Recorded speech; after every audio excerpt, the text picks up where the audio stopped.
Welcome to the exciting world of SpaceX testing. Today, we are going to take you on a journey of what happened during the testing of Booster 7, which underwent an interesting series of tests last weekend.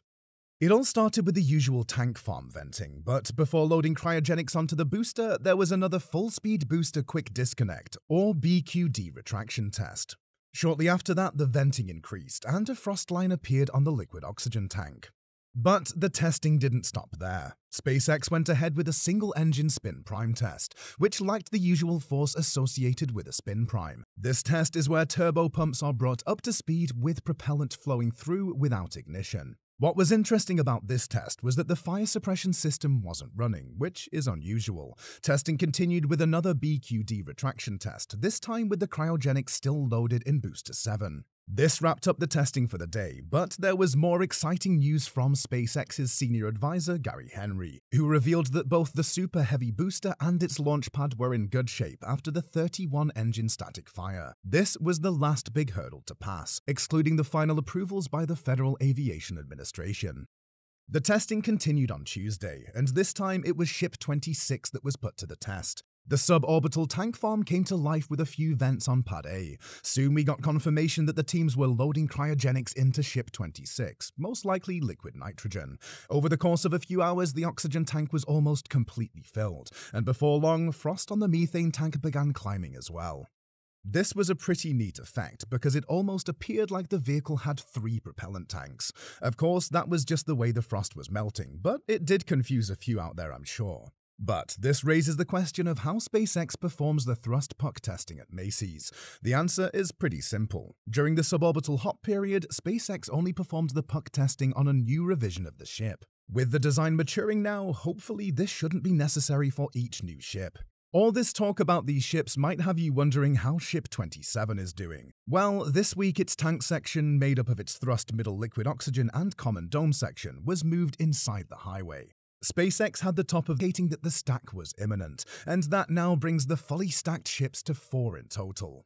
Now let's take a look at the progress of the Perseverance rover, which landed on Mars at Jezero Crater over 2 years ago. Its planned mission length has passed with flying colors, along with a small armada of orbiting spacecraft and a couple of die-hard robotic bodies on the surface.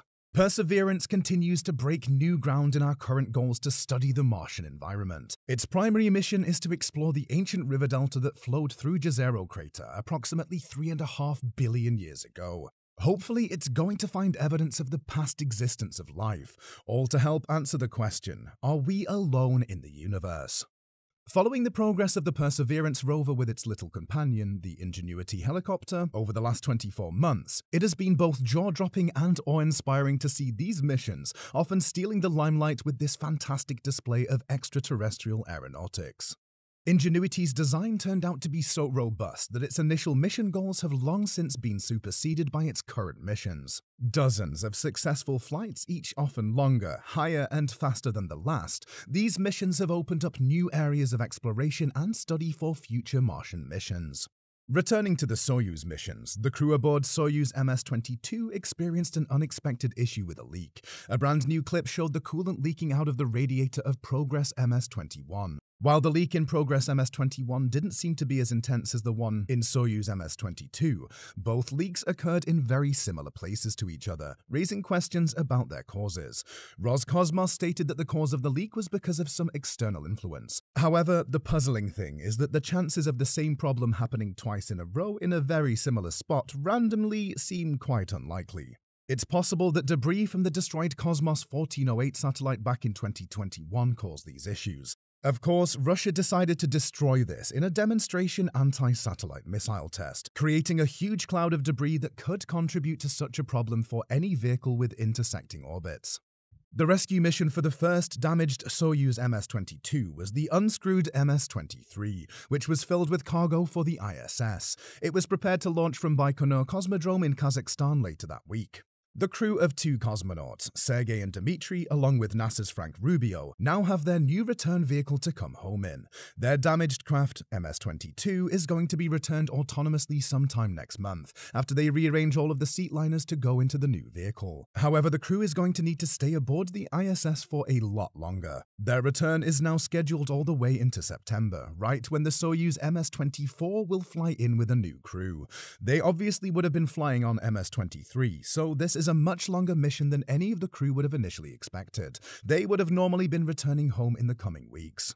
Stay tuned for more exciting updates on SpaceX testing, and don't forget to subscribe to our channel, Elon Musk Industries, for the latest updates.